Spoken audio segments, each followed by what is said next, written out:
masih bersama kami di Presisi Utama dan pemirsa, mari kita saksikan bersama segmen Semangat Ramadan 1445 Hijriah.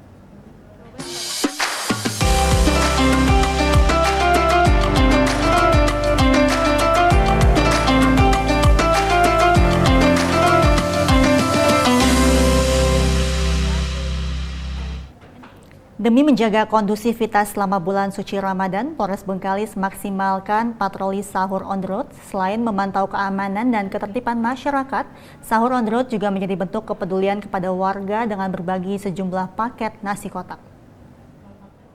1, 2.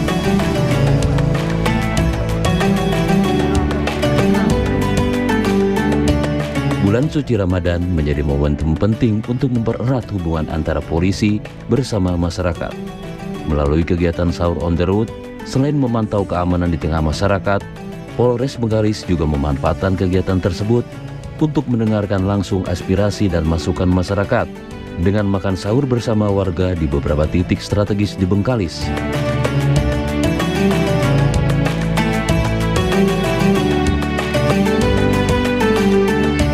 Patroli sahur on the road langsung dipimpin oleh Kapolres Bengkalis, AKBP Setio Bimo Anggoro.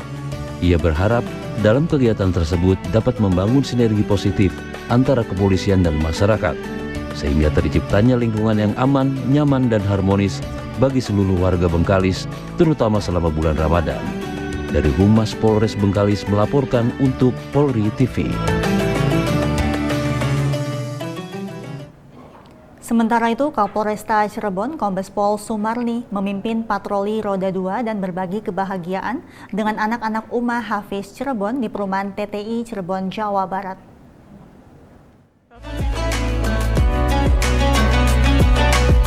Polresta Cirebon menggelar patroli roda 2 dan berbagi kebahagiaan dengan anak-anak Ummah Hafiz pada Rabu 20 Maret 2024. Kapolresta Cirebon disambut langsung oleh pengasuh Ummah Hafiz, Bribka Warsono yang juga anggota Polresta Cirebon. Dalam kesempatan ini, patroli roda 2 Polresta Cirebon juga membagikan bingkisan dan takjil kepada anak-anak Ummah Hafiz Cirebon. Kapolresta Cirebon Kombes Pol Sumarni mengungkapkan kebanggaannya terhadap Bribka Warsono yang membuka Ummah Hafiz karena hal tersebut anak-anak bisa belajar mengaji selama 2 tahun terakhir. Selain itu, Kapolresta Cirebon selalu menyemangati anggota lainnya agar bisa membantu dan hadir untuk masyarakat untuk melakukan berbagai kegiatan positif, seperti kegiatan Ummah Mengaji Cirebon agar generasi muda giat belajar demi meraih cita-citanya. Dari Humas Polresta Cirebon melaporkan untuk Polri TV. Beralih ke informasi lain, pemirsa, dalam mengisi kegiatan di bulan suci Ramadan, Divisi Humas Polri menggelar salat berjamaah di Gedung Serbaguna Rastra Sewa Kotama, Gedung Divisi Humas Polri Jakarta Selatan. Para jamaah yang hadir mendapatkan siraman rohani dan kali ini diberikan oleh penceramah Ustadz Ahmad Fahmi Kamil. Tanpa terasa ternyata jamaah hari ini kita sudah masuk hari yang ke-9. Yang dimana kata Nabi Muhammad SAW bahwa Ramadan itu terbagi menjadi 3 bagian. 10 hari pertama, 10 hari kedua, dan 10 hari yang ketiga. 10 hari yang pertama ini Allah Subhanahu wa Ta'ala membagikan kuponnya secara gratis, yaitu kupon maghfirah untuk mereka orang-orang yang berusaha mendapatkan ampunan dan mendapatkan kelayakan lulus dari Allah Subhanahu wa Ta'ala. Semoga di 1 hari terakhir nanti kita bisa memanfaatkan waktu sebaik-baiknya. Jamaah yang dirahmati Allah Subhanahu wa Ta'ala, saya ingin memberikan satu ilustrasi bahwa kalau kita keluar rumah kemudian ada warung di sekitar rumah, kemudian ada market di sekitar rumah, kemudian kita beli satu produk, sebutlah kita beli pop mie dengan harga 5.000. Tapi ketika kita belinya di daerah tempat rekreasi, misalnya di Ancol, harganya bukan lagi 5.000 jemaah, tapi harganya sudah 50.000. Kenapa bisa demikian? Karena tempat itu sangat mempengaruhi bagaimana kualitas barang tersebut. Baik, kita lari ke permasalahan sholat. Sholat kita sholat di masjid kita tercinta, di tempat aula divisi humas, atau kita sholat di masjid dekat rumah kita, maka pahalanya sama. Tapi berbeda ketika ada orang sholat 2 rakaat, sholatnya dia lakukan di Masjidil Haram, maka Allah lipat gandakan menjadi 100.000 setiap 1 rakaat. Atau di Masjid Madinah, Allah lipat gandakan menjadi 1.000. Atau di Masjidil Aqsa, Allah lipat gandakan menjadi 500. Artinya bahwa tempat itu punya andil dalam agama kita. Kemudian yang kedua, yang membuat sesuatu tersebut mulia, yang pertama tempat, yang kedua adalah waktu. Nanti kita akan temukan bahwa nanti harga sembako akan naik. Kenapa kemudian harga sembako naik? Karena waktunya mendekati Idul Fitri. Begitu juga ibadah-ibadah yang kita laksanakan, sedekah kita di luar Ramadan sangat berbeda dengan sedekah kita yang kita berikan di bulan Ramadan. Salat 2 rakaat yang kita lakukan di luar Ramadan sangat jauh berbeda dengan 2 rakaat yang kita lakukan walaupun dengan membaca surat Al-Fatihah tanpa ada surat pendeknya, itu lebih besar pahalanya ketimbang 2 rakaat salat di lain daripada bulan Ramadan. Maka sebagai orang yang harus tahu apa yang harus kita lakukan di bulan Ramadan, mari kita sama-sama melakukan ibadah Ramadan dengan sebaik-baiknya. Evaluasi kemudian diri kita. Ramadan ini adalah bulan diturunkannya Al-Quran. Sudah berapa juz saya baca Al-Quran? Ramadan ini adalah syahrul muasah, bulan di mana kita harus lebih dermawan daripada bulan-bulan yang lainnya. Apakah seperti bulan-bulan yang lainnya yang berinfak hanya ketika kotak amal masjid di hari Jumat keliling dan lewat di depan hadapan kita?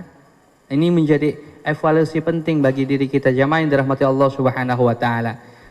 Poin yang kedua yang ingin saya sampaikan bahwa Ramadan ini mengajarkan kita untuk berhemat buat diri kita, tapi banyak berbagi untuk orang lain.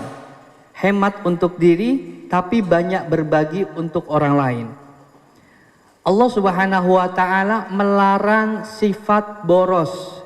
Bahkan di dalam Al-Quran Allah menyebutnya sebanyak 23 kali di 21 ayat yang berbeda dan di 17 surat yang terpisah-pisah. Kalau pengulangan ayat terjadi berarti ada penekanan, ada sesuatu yang sangat penting. Contoh, sahur, sahur, sahur, atau imsak, imsak, imsak. Diulangi kata-kata imsak itu berarti ada sesuatu yang penting. Jangan makan lagi, karena kalau engkau makan puasamu akan batal. Setelah azan berkumandang, kalau kamu makan puasamu akan batal. Ada sesuatu yang penting, makanya diulang lebih daripada 1 kali. Allah Subhanahu wa taala mengulang kata boros itu lebih daripada 20 kali. Bahkan Allah ulang sebanyak 23 kali. Itu ada penekanan bahwa jamaah yang dirahmati Allah Subhanahu wa taala, Allah Subhanahu wa taala membenci orang-orang yang berlaku boros. Puasa ini mengajarkan kita dan memberikan tarbiyah kepada kita untuk berlaku hemat.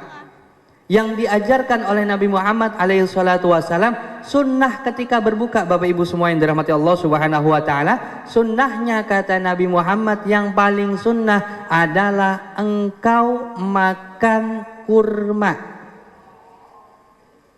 Di antara kita mungkin ada yang pernah berpikir, kenapa kok kurma? Mungkin ada yang pernah berpikir gini, karena kurma itu manis. Berbukalah dengan yang manis-manis. Kalau kita sudah berpikiran seperti itu, berarti kita secara tidak sadar sudah terpropaganda dengan iklan.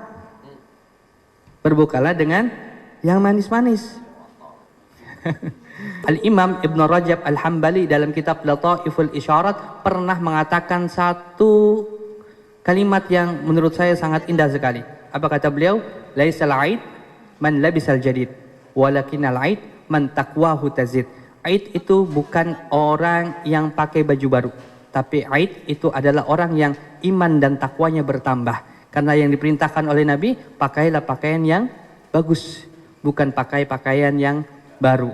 Tapi kalau memang kita ada kelebihan harta, tidak apa-apa kita beli, tapi satu kita beli pakaian, maka jangan lupa kita belikan untuk orang-orang yang membutuhkan. Mudah-mudahan Allah Subhanahu wa taala memberikan kita sikap yang tumakninah di bulan Ramadan ini, kemudian Allah Subhanahu wa taala menurunkan sifat kedermawanan dalam hati kita, dan semoga kita semuanya keluar daripada fase pertama ini mendapatkan rahmat dari Allah Subhanahu wa taala.